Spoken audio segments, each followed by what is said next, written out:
Look at their beer list. Beer after beer after beer after beer. Tasty. Mighty tasty. And don't you just love their menu? It's like a newspaper. Let's see who won the game last night. Welcome to Destination Eat Drink, the travel channel for foodies. I'm Brent Peterson. I'm an American living in Portugal. Today, though, we are in Bruges, Belgium. And if Belgium means one thing, it's great, great beer. This is De Halve Maan, maybe one of the most famous breweries in Belgium, certainly the most famous here in Bruges. They're known for their zot, Bruges zot, which I guess zot means fool. So you can see on the glass here, they've got like a clown, like a jester on here. Tasty, malty, not too hoppy, which is what I really like. You know, this brewery, we're right in the middle of the historic district. So there's limited space, and this brewery became more and more and more popular, and they wanted to expand. They tried to expand, they could only expand so much. The owner didn't want to move out of Bruges, where they could get obviously more land, more space, but there was nothing that they could do. So they built their bottling plant a little bit further away, but they do the brewing here. And you can take a brewery tour. There's the casks and everything right over there. But the question was, how do they get the beer that they brewed to the bottling plant? They would bring in trucks, and it just wasn't viable. The trucks were tearing up these old cobblestone streets. So what they did at a huge expense was they built 50 feet underground tubes, pipes, going 2 miles out to the bottling plant, and that's how they transport the beer to the bottling plant. So anyway, there's your little story about the beer at the Zot Blonde.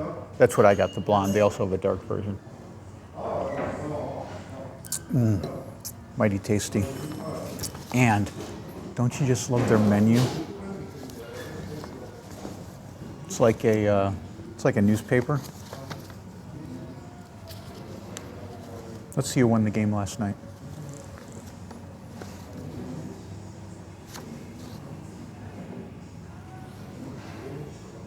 This classic bar is called Bruges Beertje, and look at their beer list. Beer after beer after beer after beer. They've got hundreds of beers in this giant menu. They have a few on tap, including the Bruges Zot, which is a famous beer here in Bruges. But I've been wanting to try this, the St. Barnabas 12, which is 10% alcohol by volume. Originally brewed by monks from France who left France because of religious persecution, settled in Belgium. Eventually they returned back to France, but this beer is still brewed in the city where they fled. So kept the name St. Barnabas. Ooh, wow, that's rich. So I don't think this is considered a stout, but it is pretty dark and rich.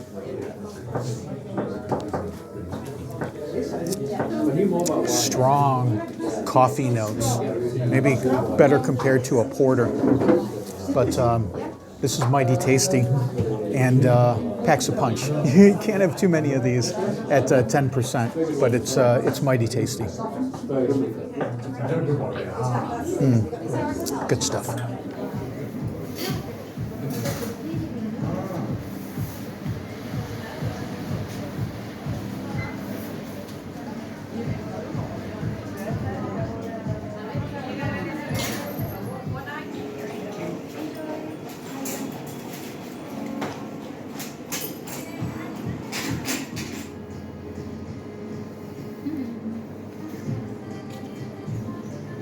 Oh, I can vouch for you.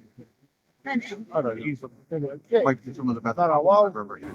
This is the Church of Our Lady, and there's been a church on this site for 1,100 years, although most of it was built in the 13th, 14th, and 15th century. You can go inside, and there's some nice artwork in there by Flemish painters, but the real star attraction is the Michelangelo sculpture, Madonna and Child, which he did in the early 1500s. It's the first sculpture of Michelangelo's to travel outside of Italy, and they had a lot of money here in Belgium, so they could commission him easily to do that. The cost was about 1.5 years' salary just to do one piece. So good for Michelangelo, made some dough. You can see it, but you have to pay an entrance to go into the back of the church, and there's a lot more paintings back there too, some really nice ones. There's some great artwork in there, so it's worth going inside, but you can't get all that close to Madonna and Child, but you can still see it, and it's pretty impressive to see when you come to Bruges.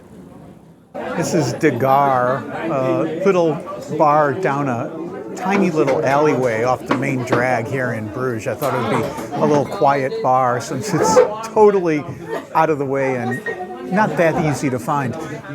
But it's not. It's obviously jamming in here, sharing a table with some nice old gentlemen. And the beer you want to get here is the Gare Triple. So that's what I got. And I don't know, the head's come down a little bit. The head was all the way up to here.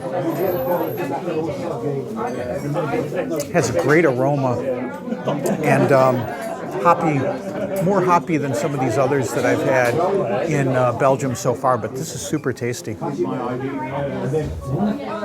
Gare. And they give you a little bowl of cheese to go with it. So that's something. €4.80 for this draft.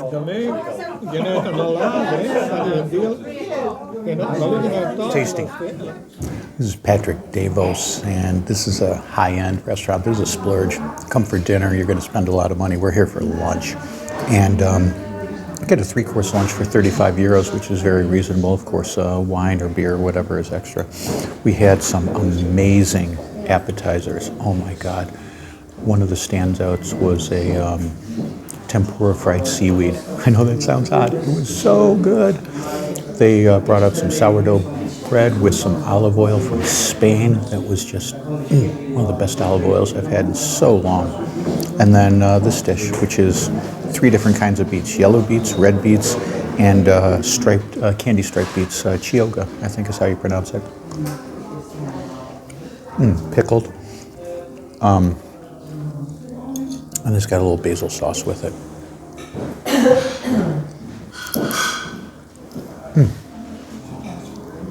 Oh, well. Man. This is one of the best high-end meals that we've had in a long, long time. Really, really good. Got to make reservations, though. Plan ahead if you're coming to Bruges.